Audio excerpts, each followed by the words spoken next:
Good evening, everyone, and welcome back yet again to another Sports Talk Monday, the fourth installment of the series.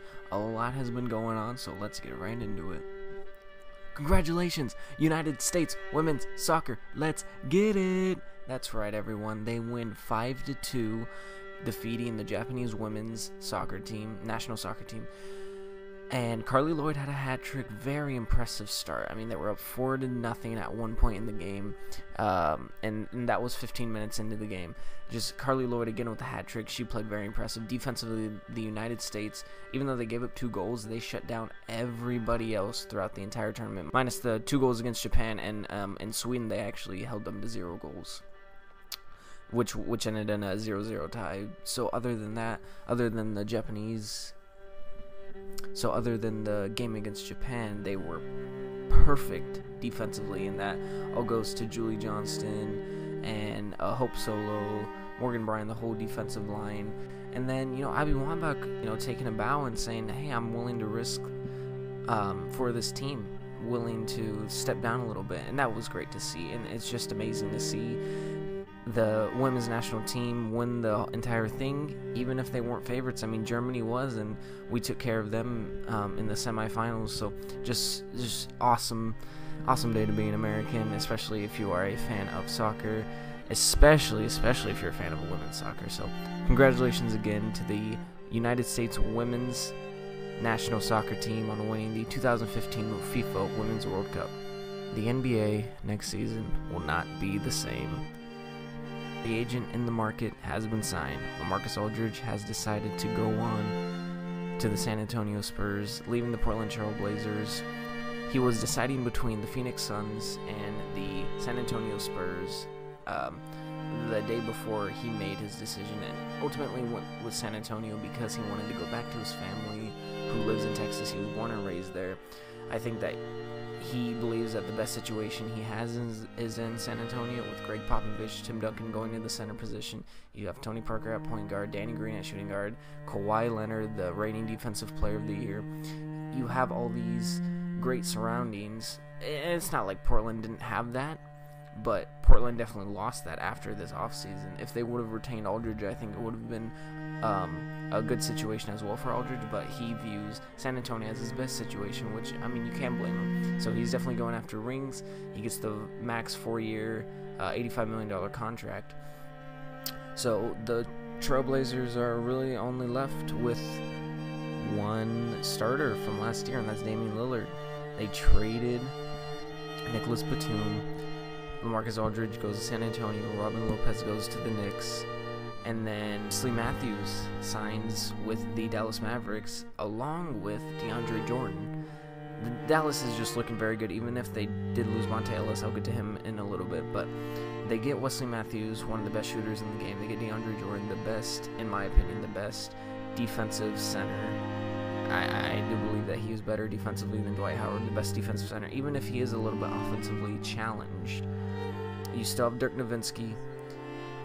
Point guard situation isn't too well, but I mean, DeAndre Jordan adds that, and then you get Wesley Matthews. So we'll see. It's interesting to see how Dallas will do without a primary scorer on their team. But right now, if you have DeAndre and you have Wesley Matthews added to your team, I mean that's gonna be great. You also have Chandler Parsons coming back again, so that's gonna be fun to watch and how the chemistry kind of develops. Tyson Chandler ends up going to the Phoenix Suns, which is probably the most surprising free agent signing that I saw.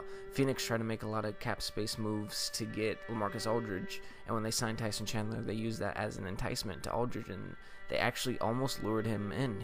Phoenix was his second choice, so that was very interesting to see Tyson Chandler go there, and then Phoenix use him as kind of a leverage point to try to sign Aldridge. Even though it didn't work out, Phoenix still has a pretty nice team with Chandler, Eric Bledsoe. You have the Morris twins, and you throw in Alex Len and all the other young players that they have up. So it's going to be interesting, again, to see what Phoenix is going to be able to do. Monte Ellis, as I had mentioned earlier, signs with the Indiana Pacers, which I think is that's the dark horse signing of this free agency period. That's a great pickup for Indiana. Now they have their guy who you can just give the ball to and have him score.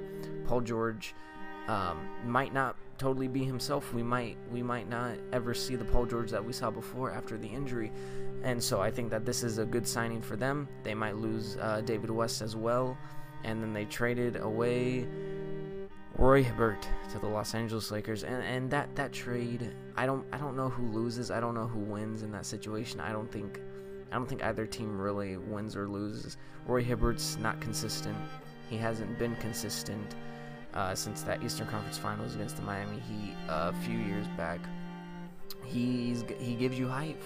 I mean, Los Angeles needs that, definitely. But, I mean, as long as he can get you 10-10, if he can average 10 and 10 a game, I think Los Angeles got a good deal for just giving up a second-round pick, but his contract was way too much.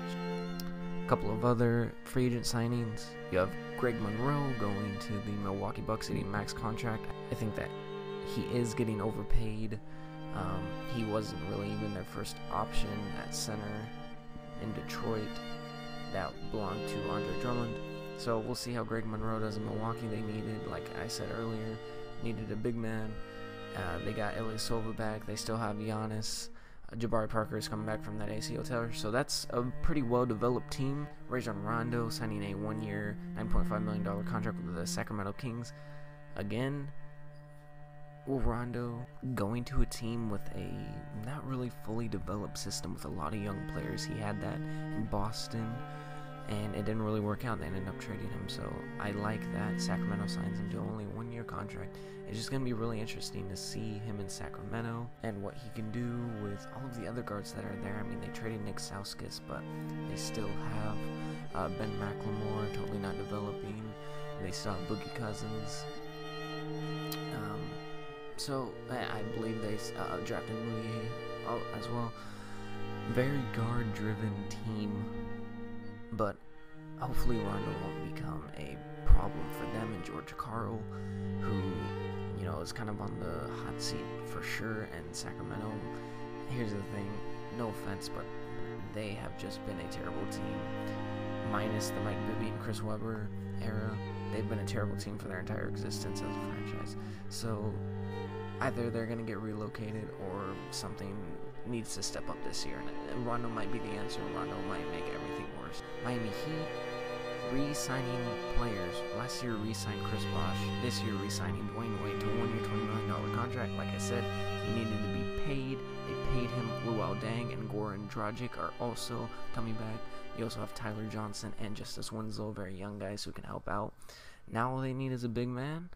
And this is a very good team that can make a playoff run, especially in the weaker Eastern Conference division. A few other players who are staying: Tobias Harris staying in Orlando, DeMar Carroll went to Toronto, Paul Pierce went to the Clippers, Jeremy Lin has been traded to the Dallas Mavericks, Lou Williams signs with the Los Angeles Lakers, and LeBron James is still waiting on a contract to be given to Tristan Thompson until he re-signs with the Cavaliers.